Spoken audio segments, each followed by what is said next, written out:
আগের একটা ভিডিওতে আমি দেখাইছিলাম এই জায়গাটা প্লট করে বিক্রি করা হবে। আসসালামু আলাইকুম, সবাই কেমন আছেন?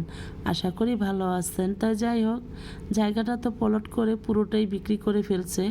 এখান থেকে একটা অংশ আমার খালাও কিনে নিয়েছে। তা খালা বলতাছে চল জায়গার কাছে যাই। আমি যতখানি জায়গা কিনেছি ততখানি জায়গা আরেকজনও কিনেছে, সে বিল্ডিং তুলতাছে। তার বিল্ডিংটা কতখানি হয়েছে তাই দেখতে যাব। তাই দেখে বিল্ডিংটা সুন্দরই লাগলো, মোটামুটি খারাপ না, একজন ফ্যামিলির জন্য খুব সুন্দর মতো হয়ে যাবে। এখানে 2টা রুম, 2টা বাথরুম, একটা রান্নাঘর আর একটা ছোট্ট করে বারান্দা, আবার কতখানি জায়গা রেখে দিয়েছে আলাদা করে ঘর তোলার জন্য।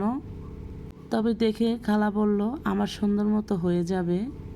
এই কোন জেলা থেকে আমার ভিডিওটা দেখে নিচ্ছেন অবশ্যই কমেন্টে জানিয়ে যাবেন। ভিডিওটা ভালো লাগলে লাইক কমেন্ট শেয়ার করবেন, একটা ফলো দিয়ে পাশে থাকবেন। সবাই ভালো থাকবেন, সুস্থ থাকবেন। আল্লাহ হাফেজ।